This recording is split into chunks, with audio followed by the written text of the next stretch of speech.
Welcome back friends to the GS platform YouTube channel. दोस्तों आज हम लोग देखेंगे वर्ल्ड ज्योग्राफी के बारे में। तो वर्ल्ड ज्योग्राफी में आज का हमने टॉपिक सेलेक्ट किया है भूगोल की उत्पत्ति एवं विकास। It means origin and evolution of geography. तो आज की टॉपिक में हम कौन कौन सी चीज़ें कवर करेंगे उनको हम लोग देखते हैं। तो सबसे पहले देखेंगे जो भूगोल की उत्पत्ति और विकास से संबंधित जो सामान्य परिचय है उसके बारे में देखेंगे। इसके बाद हम लोग बात करेंगे भूगोल की अवधारणाओं के बारे में और इसके बाद हम लोग बात करेंगे प्रमुख भौगोलिक पुस्तकों के बारे में। तो आज की वीडियो में इन तीन टॉपिक पर हम लोग बात करेंगे। तो चलिए यहाँ पर शुरू करते हैं भूगोल का सामान्य परिचय। ठीक है, तो सबसे पहले हम देखते हैं कि जो भूगोल शब्द है इसका प्रयोग सबसे पहले किसने किया था। तो इसका जो प्रयोग किया था वो ग्रीक विद्वान एराटोस्थेनीज ने इसका प्रयोग किया था। तो एराटोस्थेनीज पहले ऐसे भूगोलवेत्ता थे जिन्होंने भूगोल शब्द का प्रयोग किया, इसलिए उन्हें भूगोल का पिता कहा जाता है। हालांकि कुछ विद्वान हेकेटियस को भूगोल का पिता कहते हैं, यानी भूगोल का जनक कहते हैं। तो इस मुद्दे पर विद्वानों में मतभेद है, लेकिन फिर भी अगर एग्जाम में क्वेश्चन आता है तो इन दो विकल्पों में से एक ही विकल्प आपके सामने रखा जाएगा, या तो आपका हेकेटियस ऑप्शन में होगा या एराटोस्थेनीज ऑप्शन में दिया जाएगा। लेकिन सर्वमान्य रूप से अधिकतर एराटोस्थेनीज को भूगोल का जनक कहा जाता है। ठीक है, तो यहाँ आपका ये पॉइंट कंप्लीट हुआ। अब हम बात करते हैं भूगोल शब्द के बारे में। तो जो भूगोल शब्द है यानी कि जो ज्योग्राफी वर्ड है वो दो शब्दों से मिलकर बना है, जियो और ग्राफोज, जो कि आपका ग्रीक भाषा का शब्द है, जियो और ग्राफोज। अब जियो मीन्स होता है पृथ्वी और ग्राफोज मीन्स होता है उसका वर्णन। ठीक है, तो पृथ्वी का जो वर्णन करने का जो शास्त्र है तो उसको बोलते हैं भूगोल। ठीक है, तो आप ध्यान रखेंगे जियो और ग्राफोज को मिलाकर ज्योग्राफी बनता है।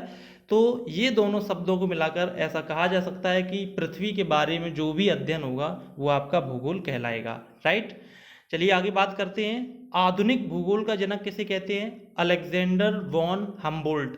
देखिए अभी हम लोगों ने बात की भूगोल का जनक कौन है, तो भूगोल के जनक के रूप में एराटोस्थेनीज और हेकेटियस को भूगोल का जनक बोलते हैं। लेकिन अब बात होती है आधुनिक भूगोल के जनक के बारे में, तो इसका आंसर होगा अलेक्जेंडर वॉन हम्बोल्ट।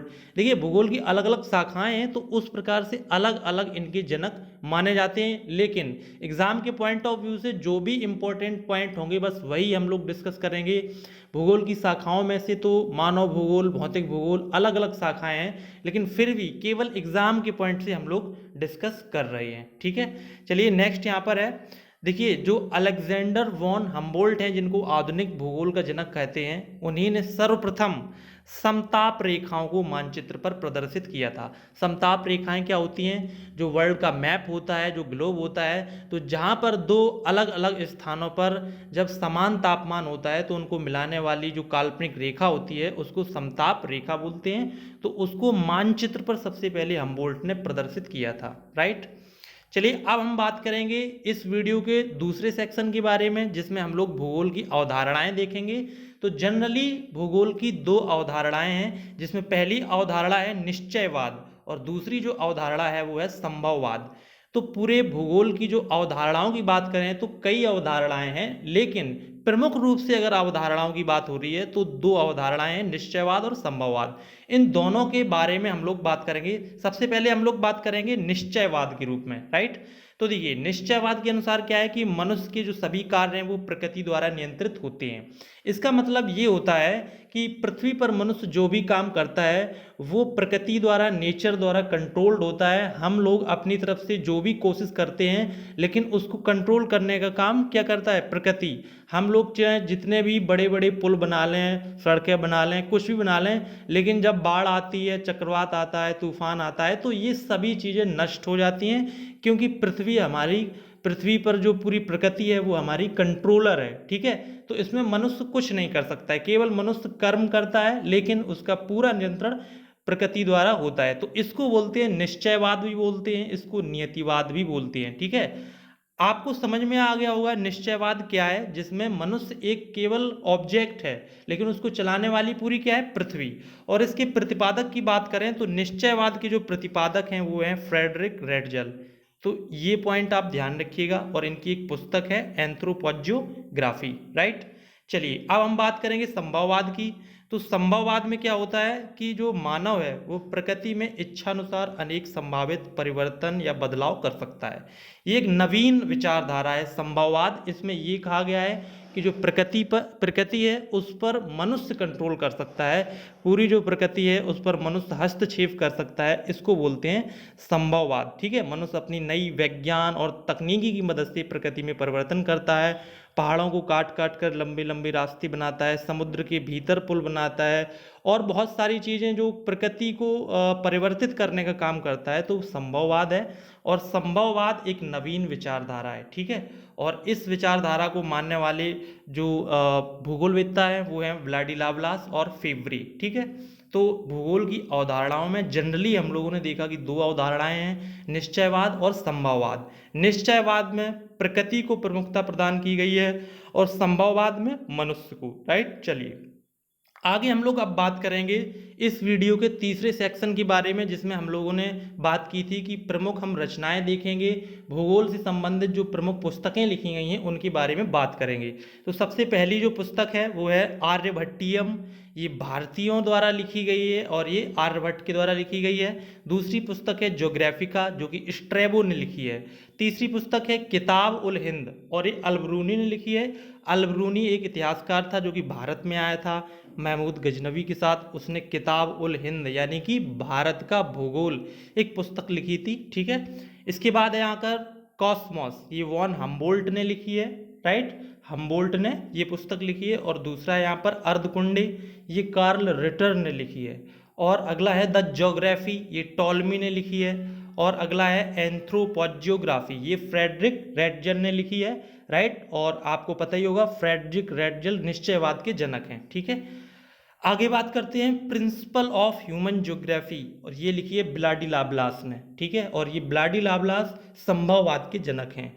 तो ये कुछ प्रमुख पुस्तकें हैं जो आपकी परीक्षाओं में पूछी जा सकती हैं, उनको यहाँ पर हम लोगों ने देख लिया है। राइट, अब हम देखते हैं इस वीडियो के अगले चरण में, जिसमें हम कुछ बचे हुए इस टॉपिक से यानी कि भूगोल की उत्पत्ति और विकास से रिलेटेड जो कुछ अन्य महत्वपूर्ण तथ्य हो सकते हैं उनके बारे में हम लोग लास्ट में देख लेते हैं। तो पहला यहाँ पर पॉइंट है, टॉलमी ने सर्वप्रथम विश्व मानचित्र में भारत को दर्शाया था। ठीक है, यानी कि ऐसे पहले भूगोलवेत्ता टॉलमी थे जिन्होंने विश्व मानचित्र बनाया और उसमें भारत को भी दर्शाया।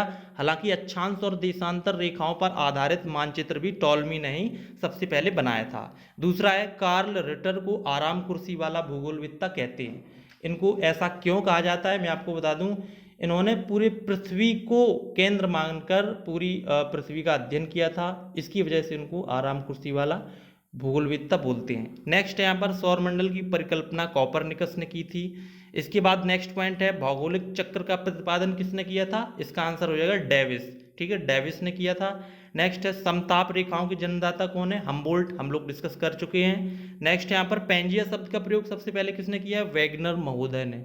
अब ये पेंजिया क्या है, अब हम लोग आगे की वीडियोस में देखेंगे पेंजिया क्या है, लेकिन मैं आपको हिंट दे दूं, पेंजिया एक महाद्वीप था जो कि वर्तमान के सभी महाद्वीपों को मिलाकर पेंजिया बोला जाता था। नेक्स्ट यहाँ पर पृथ्वी गोल है, ये सर्वप्रथम किसने कहा, अरस्तु ने। और यहाँ पर अब हम देखेंगे कुछ क्वेश्चंस, आज की वीडियो से रिलेटेड कुछ क्वेश्चंस हैं, हालांकि इसमें एक दो क्वेश्चन डिफरेंट हो सकते हैं, तो क्विज भी हम लोग सॉल्व करेंगे। तो यहाँ पर फर्स्ट क्वेश्चन आज की वीडियो का है, निम्न में से किस विद्वान ने सर्वप्रथम भूगोल शब्द का प्रयोग किया। आज की ही वीडियो में हम लोगों ने डिस्कस किया है, तो इसका आंसर हो जाएगा एराटोस्थेनीज ने सबसे पहले भूगोल शब्द का प्रयोग किया है और इन्हीं को जनक भी बोलते हैं। ठीक है, चलिए नेक्स्ट यहाँ पर है भूगोल में नवनियतिवाद का सिद्धांत किसने दिया था। ये जो क्वेश्चन है ये डिफरेंट है। देखिए मैंने आपको अभी बताया था कि भूगोल में दो अवधारणाएं हैं, संभववाद और निश्चयवाद। संभववाद में मनुष्य को प्रमुखता प्रदान की गई है और निश्चयवाद में प्रकृति को। लेकिन एक नई विचारधारा है नवनियतिवाद। नवनियतिवाद में मनुष्य और प्रकृति के बीच का रास्ता अपनाया गया है, जिसमें ये कहा गया है कि प्रकृति की जो विभीषिका है उसको कंट्रोल में रखकर मनुष्य को काम करना चाहिए। तो ये नवनियतिवाद का कॉन्सेप्ट है और ये दिया था ग्रिफिथ टेलर ने। राइट, नेक्स्ट यहाँ पर है ज्योग्राफिका किसकी रचना है, इसी वीडियो का ये क्वेश्चन है, आप ऑप्शन आपके सामने दिए गए हैं, इसका आंसर क्या होगा आप बता सकते हैं। तो इसका आंसर हो जाएगा स्ट्रैबो। राइट, स्ट्रैबो ज्योग्राफिका जो है स्ट्रैबो ने लिखी है। राइट, नेक्स्ट यहाँ पर है निम्न में से संभववाद सिद्धांत का प्रतिपादन किसने किया। इसी वीडियो का क्वेश्चन है, अगर आपने वीडियो ध्यान से देखा है तो इसका आंसर आप बता सकते हैं। ऑप्शन आपके सामने दिए गए हैं, फ्रेडरिक रैटजेल, ग्रिफिथ, टेलर, न्यूटन या फिर अरस्तु। तो संभववाद का जो सिद्धांत दिया है वो किसने दिया है वो आप बता सकते हैं। तो देखिए, मैंने आपको वीडियो में बताया है कि जो संभववाद का जो कॉन्सेप्ट है वो ब्लाडी लाप्लास ने दिया था, और इनमें से कोई भी ऑप्शन ऐसा नहीं है जो भी ब्लाडी लाप्लास से रिलेटेड हो। तो हम कह सकते हैं इनमें से कोई भी ऑप्शन सही नहीं है। यहाँ पर एक ऑप्शन आप ई बना सकते हैं जिसमें लिख सकते हैं कि इनमें से कोई नहीं, वही आपका राइट आंसर होगा। राइट, चलिए इस वीडियो का अंतिम क्वेश्चन है, कॉस्मोस किसकी प्रसिद्ध कृति है। कॉस्मोस, तो ये भी जो क्वेश्चन है इसी वीडियो से रिलेटेड है। तो कॉस्मोस की जो रचनाकार हैं वो हैं हम्बोल्ट। राइट, ऑप्शन सी सही होगा। तो आज की वीडियो में हम लोगों ने भूगोल की परिचय के बारे में बात की, कुछ कॉन्सेप्ट क्लियर किए, कुछ पुस्तकें लिखी, जो पुस्तकें लिखी गई हैं उनके बारे में बात की, और अंत में कुछ क्वेश्चंस को सॉल्व किया। आई होप आपको वीडियो पसंद आएगा। अगर आपको वीडियो पसंद आए तो प्लीज़ वीडियो को लाइक और शेयर जरूर करें। मिलते हैं नेक्स्ट वीडियो में, तब तक के लिए नमस्कार।